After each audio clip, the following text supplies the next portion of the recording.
I still remember the cold shiver that ran through me, not from the air, but from Eva's whispered words, meant only for me. I just don't like you. Simple, cutting, and sharp. It was the last thing I ever expected to hear from a manager who was supposed to be guiding me. My name is Lisa, and at 34 years old, I thought I had finally reached the place I wanted to be, assistant manager at one of the city's most popular lifestyle shops. The salary was solid, the location ideal, and I'd worked hard to earn my spot. In the beginning, walking through those doors each morning filled me with pride, but that feeling didn't last. Eva, the manager I was trained under, had 5 years of experience with the company and was someone everyone either admired or feared. During my first few weeks, she was professional, even warm at times. She showed me the ropes, offered advice, and occasionally threw me a compliment. But soon after I got comfortable in my role, something changed. Her friendly smiles disappeared, replaced by icy glares. Every little slip-up was highlighted, even when I hadn't technically done anything wrong.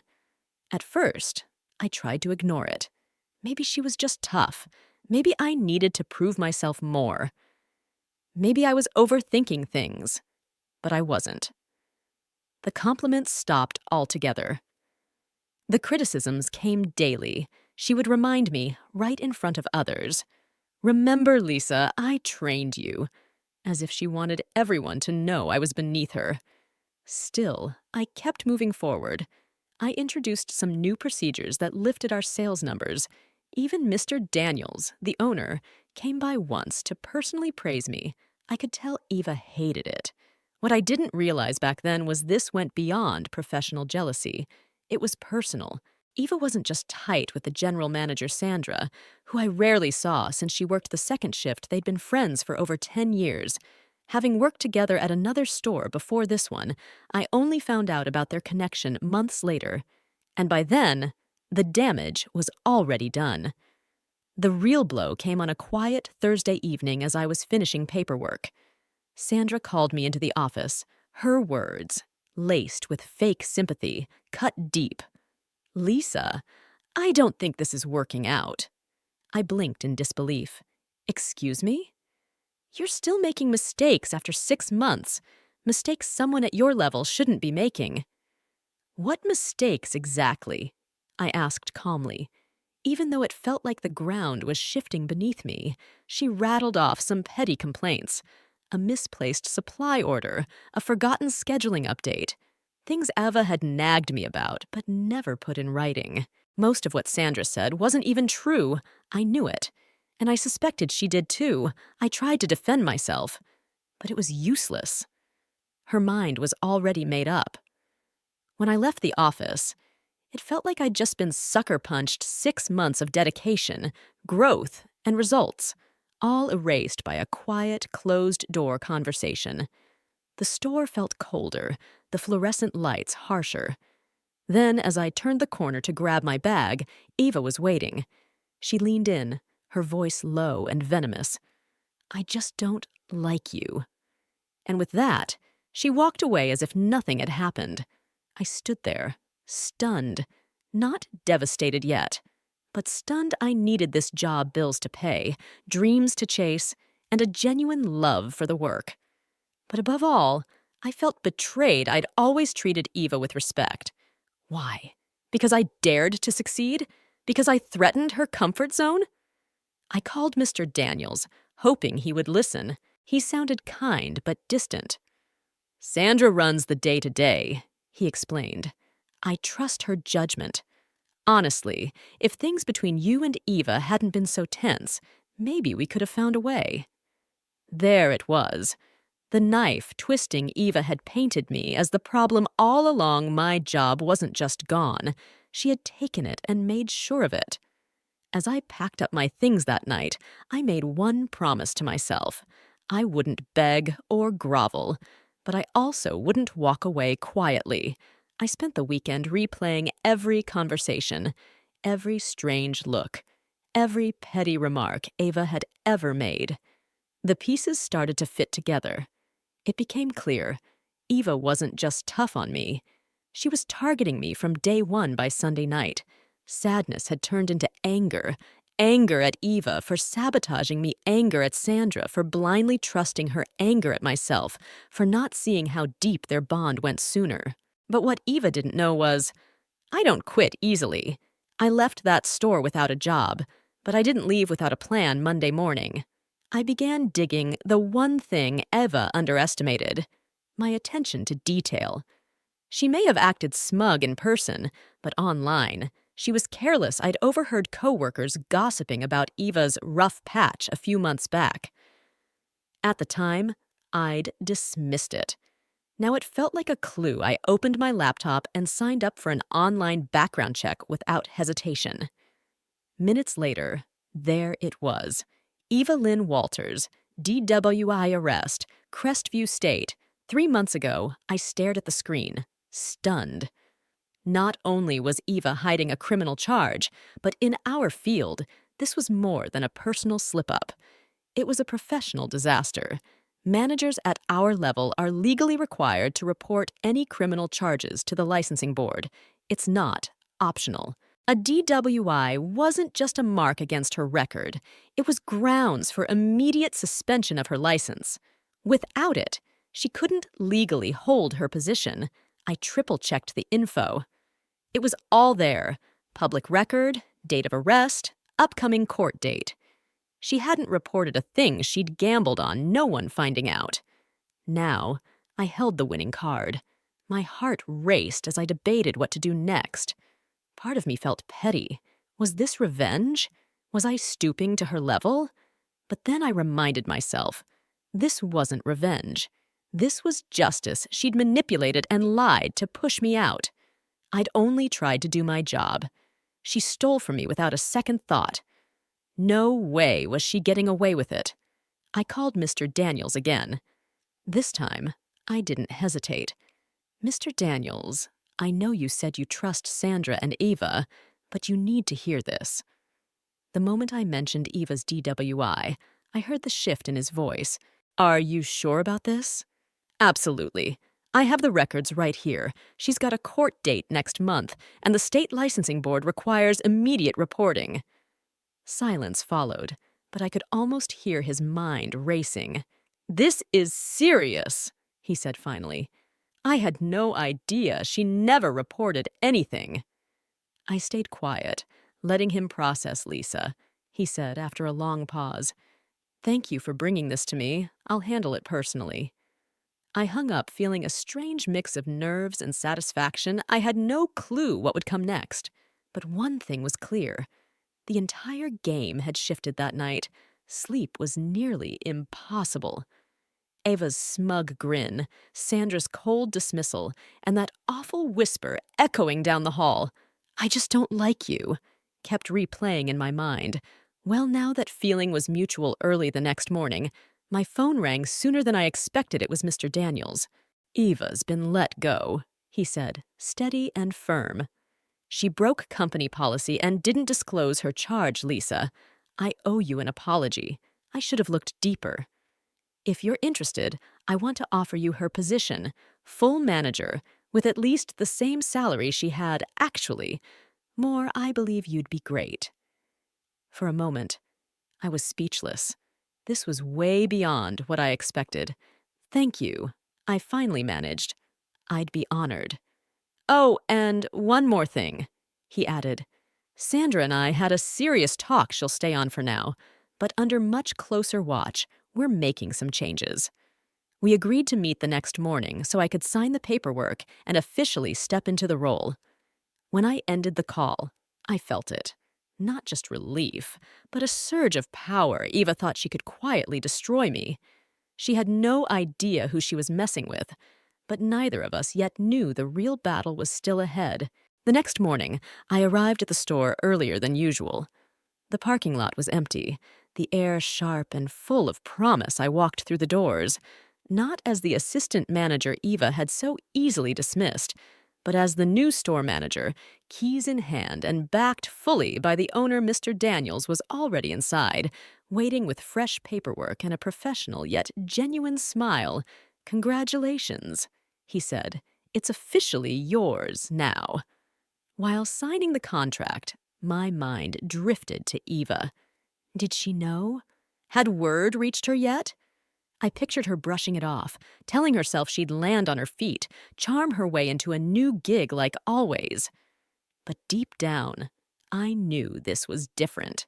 This wasn't just losing a job. This was losing her license, her reputation, the career she'd carefully built. Once everything was finalized, Mr. Daniels surprised me again. By the way, he said casually, Ava will be stopping by today to pick up her things. She doesn't know you've been promoted yet. His eyes sparkled with amusement. You're welcome to stick around if you want. A slow smile spread across my face. Wouldn't miss it. I spent the next hour getting the store ready to open. Going through my usual routine, it felt surreal, like nothing had changed, yet everything had. The staff, unaware of the power shift, greeted me as usual. I kept quiet for now. I wanted Eva to see it for herself. Shortly after opening, the door chimed. I didn't need to turn around. I heard her sharp heels clicking on the tile before I saw her. When I finally faced her, Eva froze mid-step. Her usual confidence wavered as her eyes darted from me to the keys clipped to my belt, then to the pile of manager files on my desk. "What are you doing here?" she asked, voice low but cutting. I shrugged, keeping it casual. "Working." I let the words hang for just a beat. As the new store manager. The color drained from her face. That's impossible. I didn't have to say more. The panic in her eyes said it all. Whatever story she'd spun for Sandra or even herself unraveled instantly. And it was delicious. Ava looked around like she was hunting for reinforcements, but the store was quiet. No Sandra, no allies, just me. "I don't know what you think you've done," she hissed, stepping closer. "But you won't last. You're not like me." I met her gaze, steady as ever. "You're right," I replied. "I'm not like you." She stood there, fists clenched, lips tight. I could almost see her calculating. How to twist this to me, to Mr. Daniels, to anyone who'd listen. But this time, she had nothing. "Your things are in the office," I said calmly. "You'll want to grab them before your court date, I imagine." Her head snapped toward me. "What did you just say?" "Oh," I said, tilting my head as if I'd nearly forgotten. "Good luck on the 14th. The date of her hearing. For a moment, I thought she might explode right there in the middle of the store. Instead, she swallowed hard, spun on her heel, and stormed into the office. Minutes later, she reappeared with a box of her belongings, avoiding my eyes completely. I didn't gloat. I didn't have to. The satisfaction wasn't in humiliating her. It was in knowing I'd played by the rules while she tried to cheat and lost. As she walked out, I couldn't resist one last remark. "Eva," I called softly. She glanced back, just enough for me to see the resentment flicker behind her forced calm. "Thanks for the training," I said. "It actually came in handy." And just like that, she was gone. For the first time in months, the store felt warm again. Right? Like mine. Not just the building, but the people, the energy, the future. I wasn't just filling Eva's shoes. I was rewriting the story she tried to control. And I wasn't done yet, because soon enough, I'd find out Eva wasn't the only one with secrets. The days after Ava left were quieter than I expected, but the silence felt heavy, as if it was the calm before a storm on the surface. Everything slid into place. I fell into the new role smoothly. The staff adjusted quickly, sales stayed steady, and even Sandra, who barely acknowledged me before, kept things professional. But underneath that calm, tension lingered, quiet and unsettling. News of Eva's firing spread fast, as gossip always does. Some were shocked, others not so much. A few whispered they'd always known something was off but were too scared to speak up. I let the rumors swirl without feeding them. I had a store to run. But the quiet didn't last long. One late afternoon, while finishing inventory reports, Sandra knocked lightly on my office door. For someone who used to act like I was invisible, she suddenly seemed eager to talk. "Mind if I come in?" she asked. I motioned to the chair across from me. "Of course." She sat, nervously fiddling with her handbag strap. "Look, I wanted to check in. I know things have been strange lately." I nodded and let her speak. "I didn't know Eva hadn't reported the DWI." She said, "She never told me if I'd known." "You would have done what?" I asked softly, voice calm. Sandra blinked, surprised. "I would have made sure the right steps were taken." I didn't press further. She looked nervous, maybe even guilty Sandra might have been close to Eva, but I was starting to think she didn't know the whole story. Maybe Eva had been keeping secrets from her, too. Sandra cleared her throat. "Anyway, Mr. Daniels is pleased with how you've stepped up. I just wanted you to know that." Translation. She knew the owner was on my side now, and she was scrambling to stay in his good graces. I thanked her and watched as she quickly excused herself, leaving behind the faint scent of loyalty that had come too late. That evening, I stayed after hours sorting through some files Eva had left behind. Most of it was dull. Old schedules, sales reports, routine paperwork. But then I found a small locked drawer at the bottom of the filing cabinet. The key was taped under the desk, probably forgotten in Eva's rush to leave. Inside, there were notes. Lots of them. My stomach sank as I sifted through pages. Eva had kept a detailed log about me. Every tiny mistake I'd supposedly made was documented, complete with blown-up versions and even made-up incidents. There were notes on conversations we never had, fake warnings she claimed to give me, and even fabricated customer complaints. What caught my eye most was a printed email, one she must have thought no one would find. It was from Sandra. "I agree she's too ambitious. Keep documenting everything, even the small stuff. Mr. Daniels trusts my judgment, and if we show her as a problem, we can make sure she doesn't last." The email was dated 2 months before I was fired. I stared at the paper, heart racing. I'd known Eva wanted me out, but Sandra, the same Sandra who'd sat in my office pretending to be supportive, who now acted clueless about Eva's manipulation, they were working together. The betrayal hit harder than I expected. I'd been so focused on Eva that I never considered Sandra might be pulling strings behind the scenes. No wonder she defended Eva so fiercely. No wonder Mr. Daniels had mentioned tension between you and Eva when he first fired me. They'd fed him a story he believed without question. I leaned back in my chair, letting the weight settle. The fight wasn't over. Eva might have whispered the final words before my firing, but Sandra had written the script. I spent the rest of the evening copying and scanning everything into a secure folder. I wasn't going to act on impulse, not this time. I'd learned patience and preparation were my strongest weapons. Locking the office and stepping out into the cool night air, one thought repeated in my mind. Eva was gone, but Sandra was still comfortably in her seat. For now. Over the next few weeks, I played my role perfectly, showing up early, running the store efficiently, smiling at customers, and treating Sandra with the same politeness I always had. I said nothing about the email, the files, or the betrayal. But I watched and waited. Every nervous glance Sandra gave me during manager meetings, every time she avoided my eyes or rushed discussions, I noticed it all. She knew something had shifted, even if she wasn't sure what. Subtle, but unmistakable. The balance of power had changed. She might still be my boss on paper, but I was no longer the quiet assistant manager taking orders. I learned from Eva's mistake. I wouldn't rush in. I wouldn't go to Mr. Daniels until I had everything. Not just the email, but a pattern. Proof that Sandra had been twisting the story behind the scenes for months. I wanted the truth undeniable, so I started documenting. tracking every decision Sandra made, every questionable instruction, every sly comment about me or the team. I wasn't paranoid. I was ready. Like Eva, Sandra was careless when she thought no one was watching. She'd mention keeping certain employees in line or refer to some younger staff as replaceable.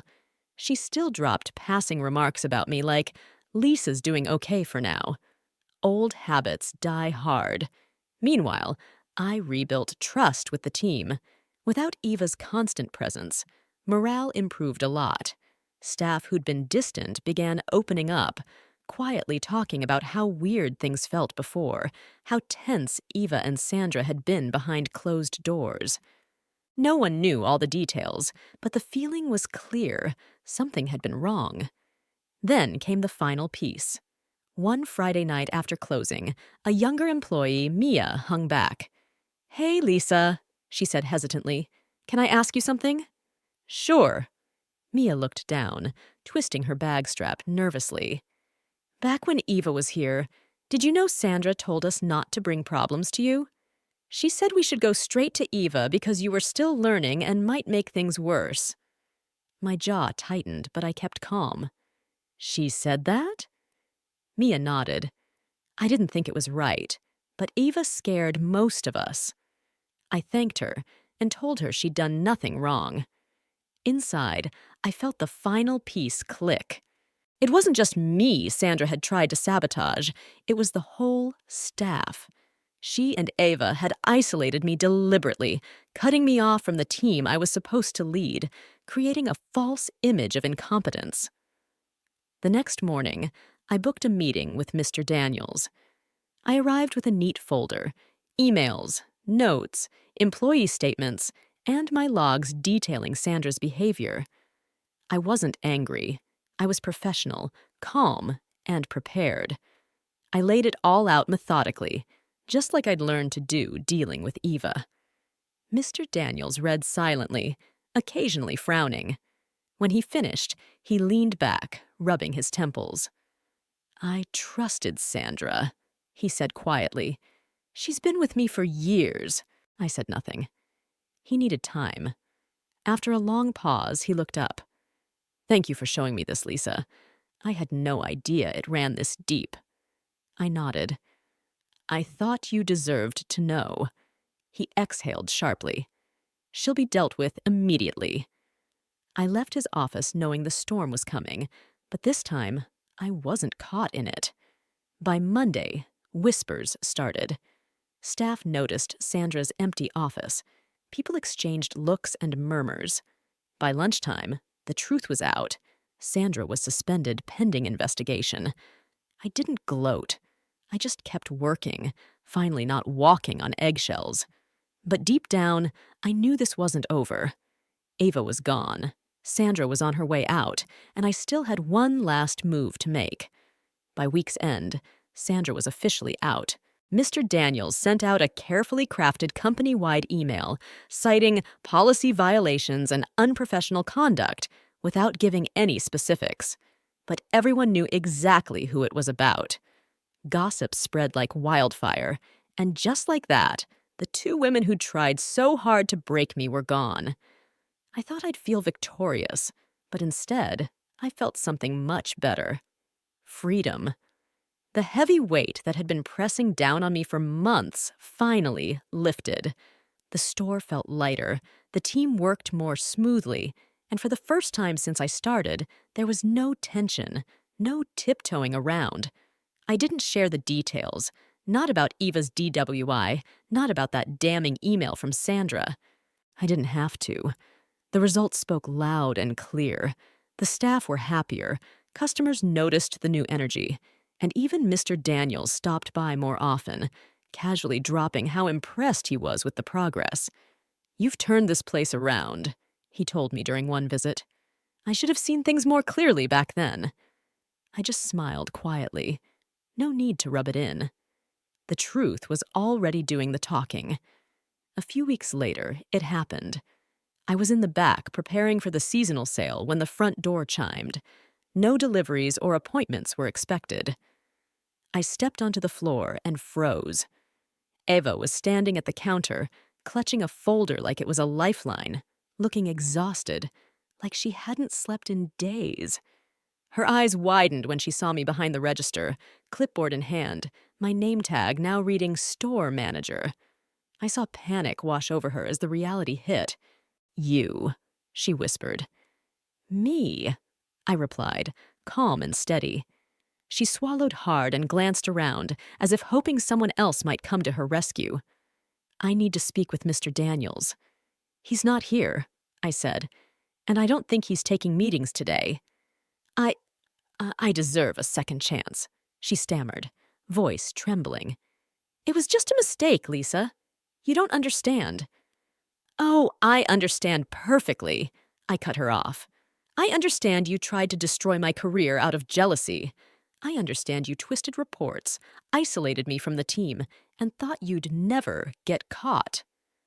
Ava's mouth opened, but no words came out. I stepped closer, lowering my voice so only she could hear.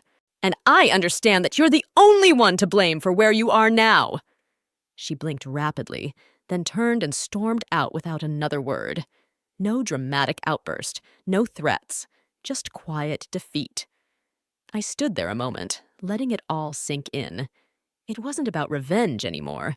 It wasn't even really about Eva or Sandra. It was about me, about how I'd stood firm, piece by piece, against people who underestimated me, who thought they could break me without consequences. But I didn't fall. I prepared, I waited, and when the time was right, I acted, not out of spite, but out of self-respect. In the weeks that followed, life settled into a new normal. Better than normal. The store thrived. Staff who'd been shy started sharing ideas and suggestions. We even broke a monthly sales record. Mr. Daniels officially named me regional manager, a title Sandra would have gotten if things had gone differently. Mia, the young employee who'd confided in me, pulled me aside after the announcement. "Thanks for standing up," she said. "Not just for you, for all of us." I smiled. "Sometimes," I told her, "the best revenge is just doing better than they ever expected." She grinned. "And doing it quietly." Exactly. Months passed. Occasionally, I'd hear rumors about Eva struggling to find work, her license still under review. Sandra quietly disappeared from the industry altogether. But I didn't waste time thinking about them. Instead, I focused on what mattered, leading my team, growing the store, and knowing deep down that I earned every bit of it. Not because I stooped to their level, but because I stood strong when they tried to knock me down. And that, I realized, was the real victory.